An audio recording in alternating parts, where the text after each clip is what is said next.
بسم اللہ الرحمن الرحیم۔ ناظرین، میں ہوں آپ کا ہوسٹ قاضی محمد رشید اور آپ دیکھ رہے ہیں وائس آف کوٹ اردو۔ میں اس ٹائم موجود ہوں شہر خاموشاں ٹیبہ کربلا کے نزدیک قبرستان میں۔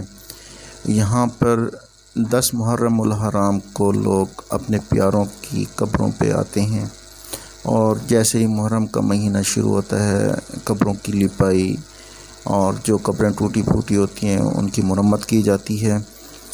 اور ویسے تو روزانہ کی بنیاد پہ اپنے پیاروں کو فاتحہ خوانی کی جاتی ہے، لیکن 10 محرم کو اسپیشل لوگ یہاں پر آتے ہیں اور یہاں بچوں میں چیزیں بانٹی جاتی ہیں اور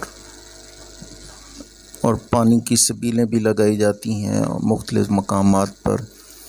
10 محرم الحرام اسلامی تاریخ کا اہم ترین دن ہے، اور 10 محرم اسلامی تاریخ میں مختلف حوالوں سے بھی اہمیت کا حامل ہے، جس میں چند خصوصیات میں آپ کو بتا دیتا ہوں۔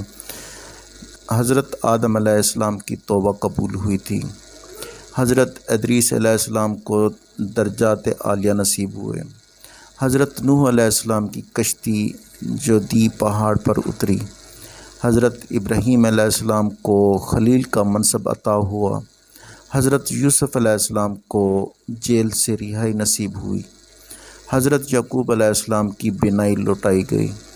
حضرت یونس علیہ السلام کو مچھلی کے پیٹ سے نجات ملی۔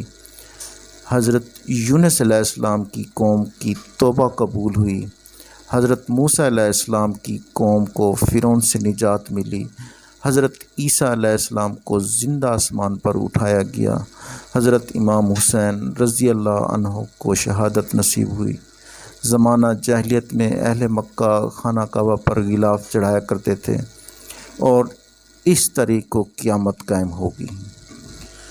قتل حسین اصل میں مرگ یزید ہے۔ قتل حسین اصل میں مرگ یزید ہے۔ اسلام زندہ ہوتا ہے ہر کربلا کے بعد۔